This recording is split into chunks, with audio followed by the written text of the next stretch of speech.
Welcome to the balance board video. Today what I'm going to show you is two balance boards. This one is called a rotational balance board. And this one is a regular balance board, and it has adjustable wooden pieces underneath the balance board. So let's start with the rotational balance board. With this one, what we do is we'll have either children or adults either kneel on the balance board and spin around, or we can have them lie on the balance board on their stomach like that and spin around, or what we're ultimately trying to achieve is for adults or children to stand on the balance board, basically turn 180 degrees. We bend our knees, look behind us 180 degrees, and spin around 180 degrees. And I found that this balance board is useful for children who are having behaviors, and also to help children be calm and focused. And this is a very interesting board. I've had children who have had behavior problems, and they spin and spin and spin on this board, and they never get dizzy. They just don't seem to get dizzy. What I found is after maybe a month, I've used this for about, in one case, 3 months without any results. And then all of a sudden one day, a little boy, a 3-year-old boy with major behavior problems, actually stood up and said, "Oh, I feel dizzy." And after that point in time, his behavior actually started to improve. And when he used to go on the balance board, he used to started getting dizzy after he'd spin it just a few times. But before that, he'd spin for 5, 10, 15 minutes and not get dizzy. So it's a very interesting board. And personally, I've found that through my own personal use. Scientifically, I'm not sure what happens. But obviously something switched on in that little boy's brain that changed his behavior. So I'm not saying this is something that will fix behavior, but I have found that it has been useful, and obviously it's doing something to the vestibular system and making the connections in the brain that are necessary.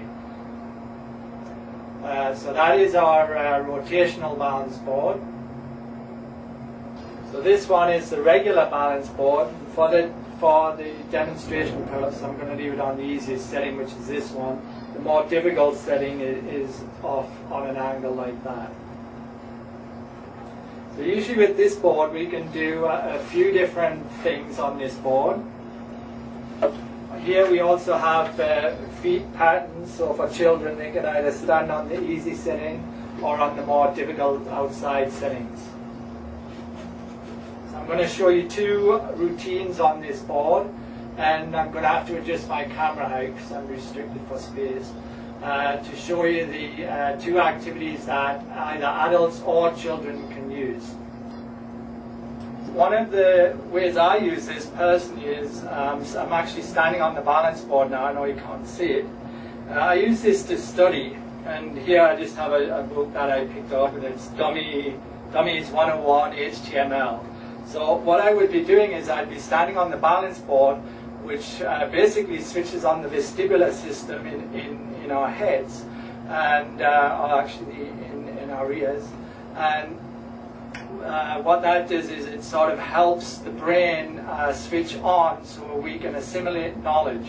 So what I would do is I would stand on the board, and I'd be reading the information, and I'm also having to balance. So my brain is switched on. It's trying to keep myself balanced, but it's also assimilating this information.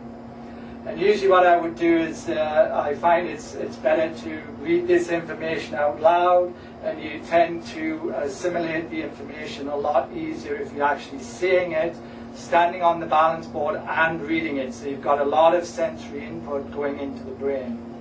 So that's just one way of using this. I've also had children. I had one little girl who was having a lot of trouble with spelling tests. So I asked her to stand on the balance board, and she had a written spelling test.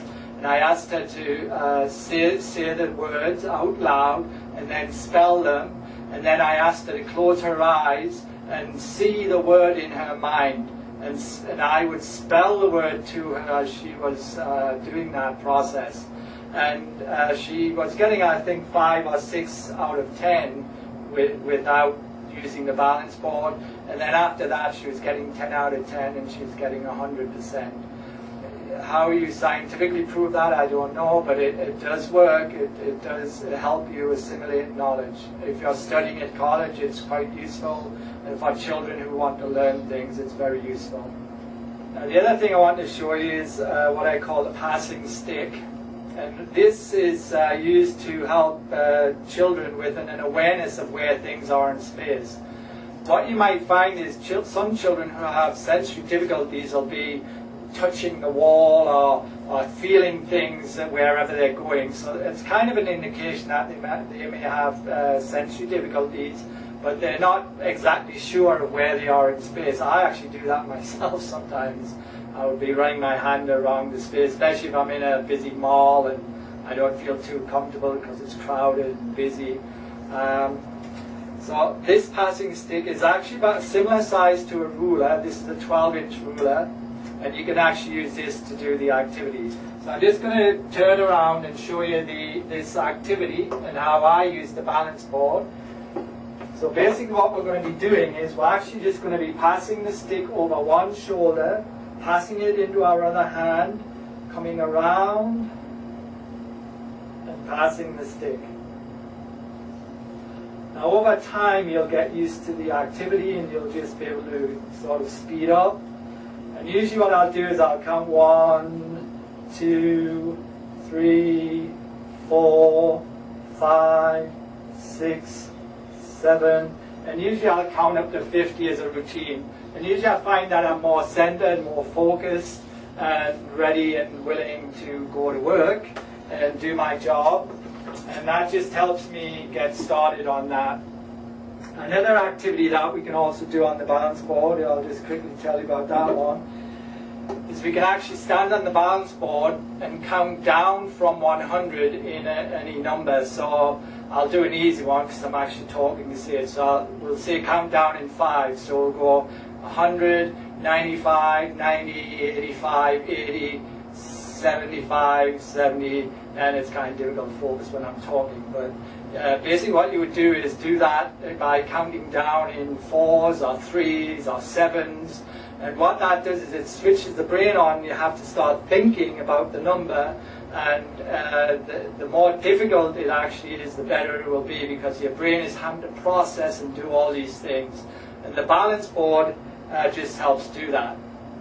And in my book, The Balance Board, I've got a lot of different activities in there that you can do with children and actually do yourself, because it's the same thing. And for adults, it tends to actually help you keep balanced and keep you focused and on track.